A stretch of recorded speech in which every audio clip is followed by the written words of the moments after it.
গাছ ভরে গেছে গুটি আমে।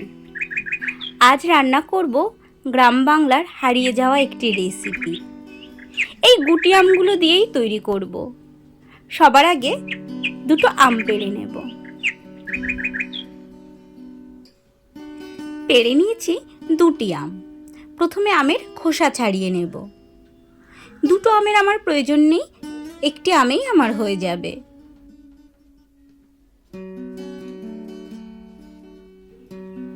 আমের আঠিটা কিন্তু একটুও শক্ত নেই, একদম কচি। এই হালকা টক এই আমের সুগন্ধ রান্নাটা দারুণ স্বাদের করে দেবে।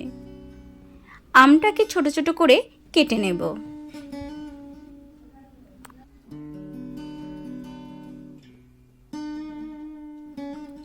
আমটাকে না খুব বেশি টক হলে চলবে না, একটু কচি হতে হবে। এই যে কচি আমের সুগন্ধ, সেটা রান্নার একটা অন্য মাত্রা নিয়ে আসবে।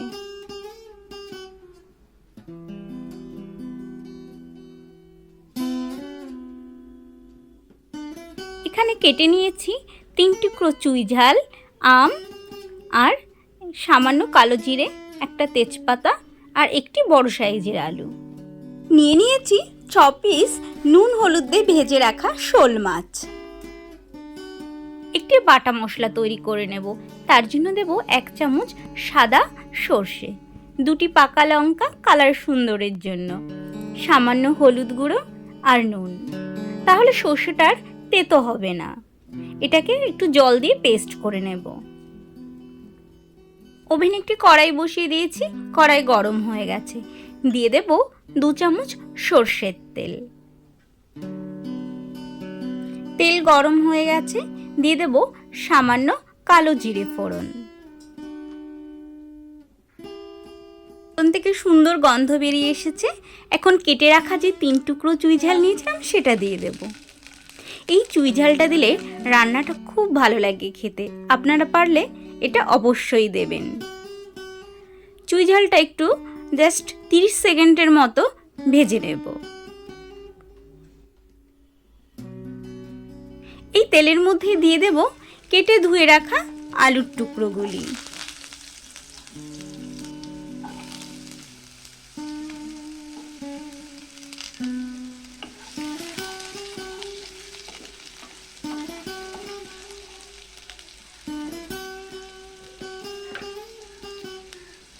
দেব 1 চামচ হলুদ গুঁড়ো, আর দেব স্বাদ অনুযায়ী নুন।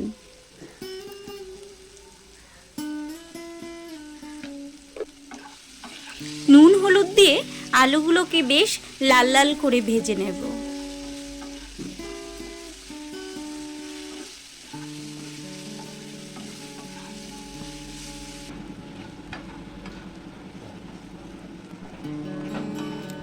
আলুগুলোকে বেশ লাল লাল করে ভেজে নিয়েছি। আলুগুলো বেশ অনেকটা সেদ্ধ হয়ে গেছে। এখন দিয়ে দেব পরিমাণ মতো জল।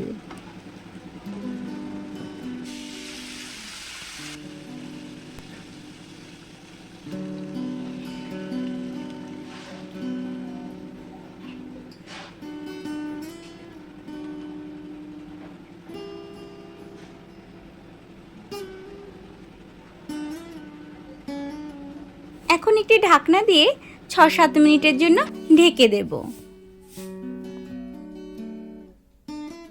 6-7 মিনিট পর ঢাকনা খুলে দেখব ঝোল ফুটে উঠেছে। এখন ভেজে রাখা মাছগুলো দিয়ে দেব। মাছগুলো দিয়ে আরো 5-6 মিনিট জাল করে নেব।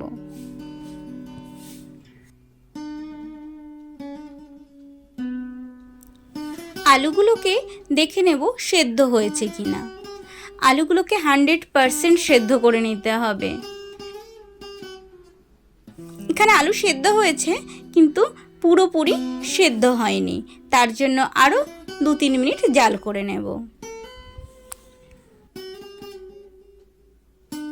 খুন্তির সাহায্যে চুই ঝালগুলো একটু থেতো করে দেব।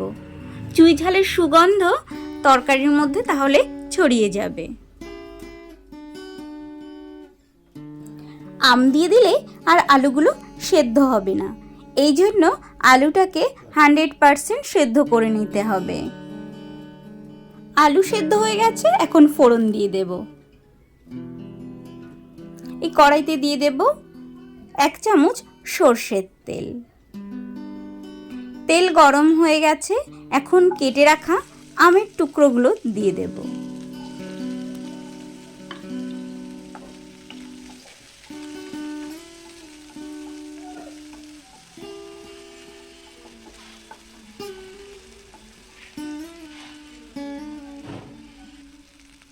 দিয়ে দেব সামান্য নুন আর সামান্য হলুদ গুঁড়ো।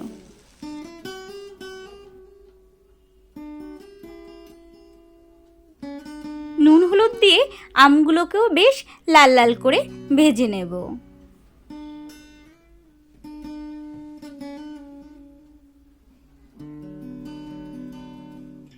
একটি তেজপাতাকে 2 টুকরো করে আমের মধ্যে দিয়ে দেব।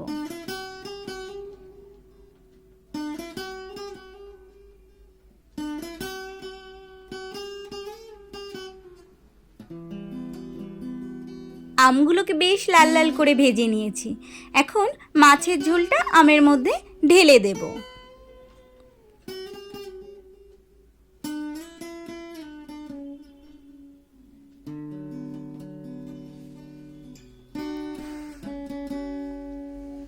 যে মশলাটা আমরা বেটেছিলাম সর্ষে লঙ্কা, সেটা এখন ঢেলে দেব।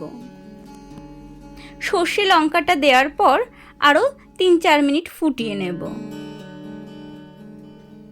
এখন দেখে নিতে হবে নুনের পরিমাণ ঠিক আছে কিনা। যেহেতু আম টক, তার জন্য অনেকটাই নুন টেনে নেয়।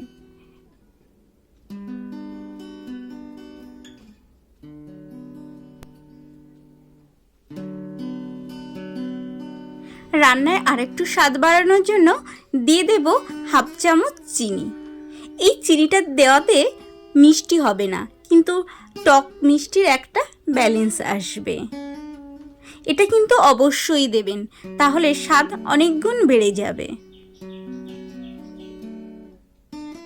এরকম ঝোল রেখে রান্নাটি আমরা নামিয়ে নেব। খুব বেশি ঝোলও নয়, আবার খুব বেশি পাতলাও নয়। আমশোল একদম রেডি খাওয়ার জন্য। আপনারাও বাড়িতেই তৈরি করুন, খান। আর আমার রেসিপিটি কেমন লাগলো কমেন্টস করে জানাতে ভুলবেন না। ভালো লাগলে লাইক শেয়ার করবেন। এরকম রেসিপি দেখতে হলে চ্যানেলটিকে অবশ্যই সাবস্ক্রাইব করবেন। Thank you.